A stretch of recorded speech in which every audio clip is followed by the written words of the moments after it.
So Lucina was subjected to psychological torture, physical violence, economic abuse, and sexual abuse for 17 years.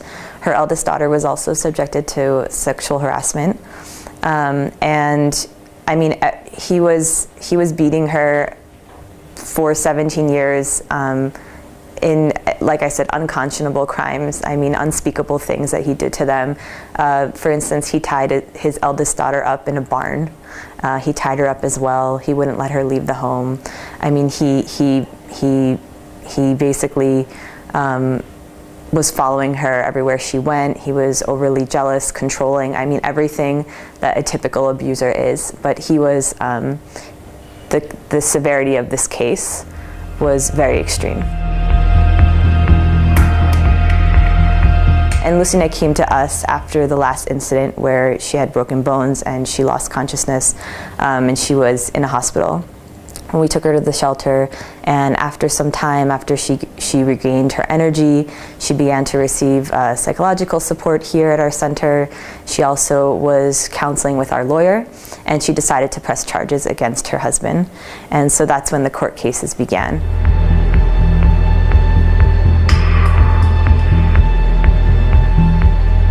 Basically, they came to the conclusion that despite all of the abuse and despite everything that she's been through, the husband got off on a charge of $300 because in Armenia there's a lack of law and mechanisms to punish perpetrators and to protect victims. So under Armenian law, they could only basically charge for the last incident by which she ended up at the hospital, but they couldn't charge him for the abuse that she had to endure for 17 years. And so that's why he got off on such a light charge.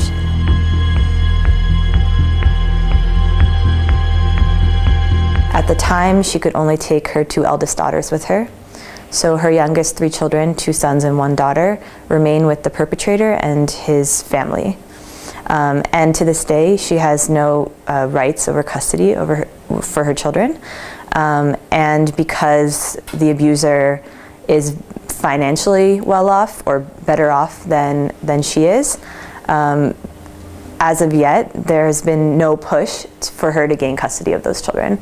So despite being an abuser, despite all of the unconscionable crimes committed against Lucina and her children, he continues to have custody over three of them.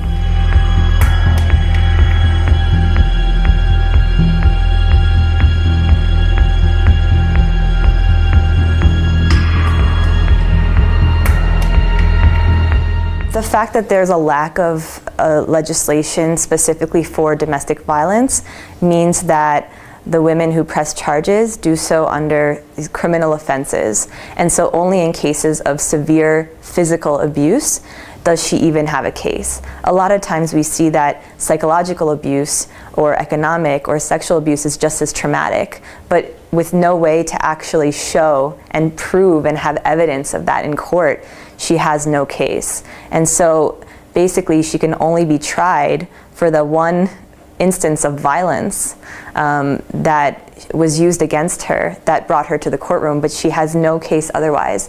So basically what we're seeing are very light sentences. There was a case recently of Diana Nahapedyan.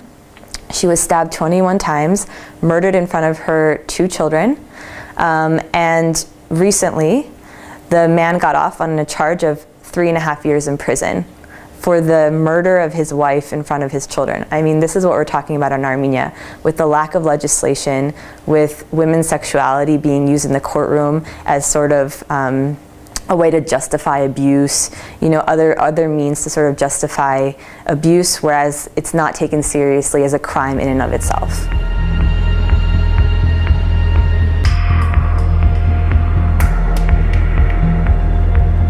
Lucina has been with us for a number of months now. Her two daughters are also with us at the shelter. While she's staying at our shelter, she takes part in all of the activities that we offer here at the center, which includes counseling, both with the lawyer, the psychologist, the social worker. She's also taken part in English classes. She's taken part in business trainings, entrepreneurship classes. So we're trying to get her back on her feet. It's still a bit soon for her to leave our shelter, and we're going to keep her a bit longer. But we're trying to basically help her, place her with a job, make sure that she can support her children.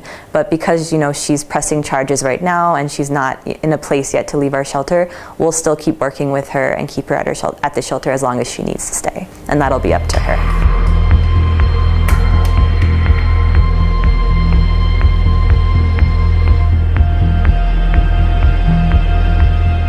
We've never had to turn away women in the past, but recently we had to turn away a woman with her 5 kids because we just couldn't place her anywhere in the home. But there are only 2 domestic violence shelters in Armenia, one is ours. So together we can only host up to 30 women and children. And typically, you know, according to international best practices, you should account for 1% of the population. So for a population of 2.5 million, you know, you should be accounting for 25,000. We're at the place where we can only account for 30 people. So I mean, it's almost an absurd level that we're trying to keep up with the demand, women who need our services, and we simply can't, you know.